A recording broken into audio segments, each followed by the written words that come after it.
خر تو کل دنیا به عنوان یک حیوان باربر و ازش بیرحمانه کار میکشن.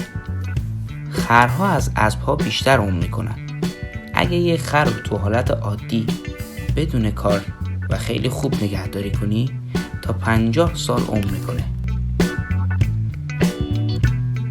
همونطور که گفتیم خانواده اسبها حدوداً خیلی ساله که روی زمین خدمت دارن، اما خرها نه. اولین خر تاریخ حدود 7 میلیون سال پیش روی زمین زیست میکرد. اسمش هم داینوهیپوس بود که تو این محدوده پیدا شده و نزدیکترین موجود به داینوهیپوس هم توی آفریقاست که بهش خر وحشی آفریقایی میگن. محل زندگیش هم همون جایی است که داینوهیپوس زندگی میکرد. متاسفانه نسلشون رو به انقراض و فقط 570 تا ازشون باقی مونده که دولت اون منطقه هم چشم‌پوشی از این قضیه نکرد و اونا رو تحت حفاظت قرار داد. حالا وارد حاشیه نشیم و بریم سراغ موضوع اصلی. هر خری که تو هر کشوری میبینیم مثل ایران، افغانستان، چین یا هر جای دیگه همشون اصالتا مال آفریقان. حدوداً 7000 سال از اهلی شدن اونها توی آفریقا میگذره و همین هم دلیل گسترش اونها توی دنیاست. اون هم توسط امپراتوری ها. به همین دلیله که خر همه جا پیدا میشه و تأثیر بسزایی تو زندگی ما انسان ها داره. از جمله حمل بارهای سنگین بگیر تا فراهم کردن تجارت برای امپراتوری ها. جالبه بدونیم که خر از توان بالایی برخوردار و از همون اولم مشغول به کارهای طاقت فرساست. عکسش رو دیواره های مصر کشیده شده که توی عکس جوریه که انگار بار سنگینی رو به دوش میکشه.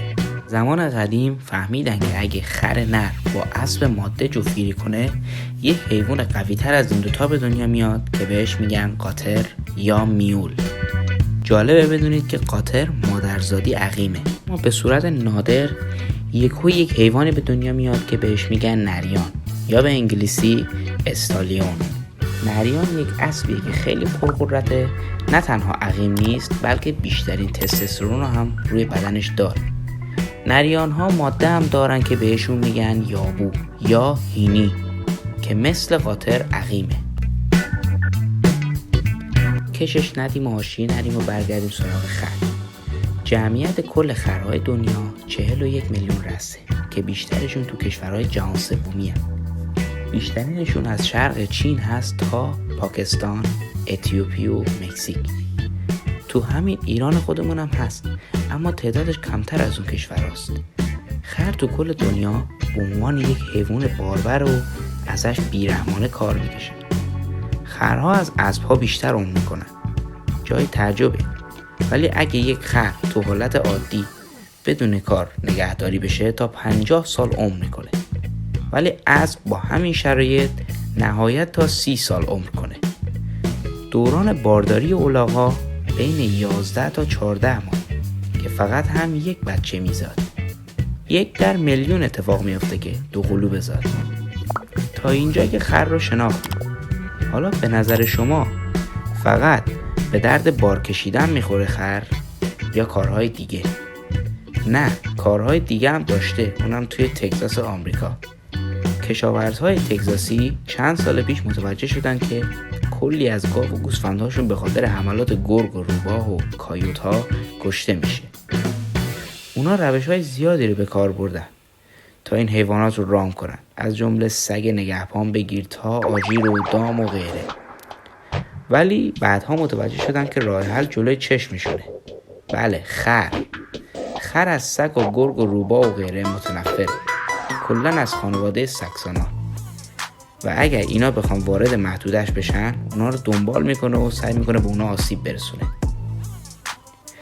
این به خاطر هیکل بزرگی داره هیچ گرگ و روباهی نزدیکش نمیشه. سوال اینجاست، گرگ ها که همیشه به صورت گروهی حمله میکنن چجوری از پس یه خر بر نمیان؟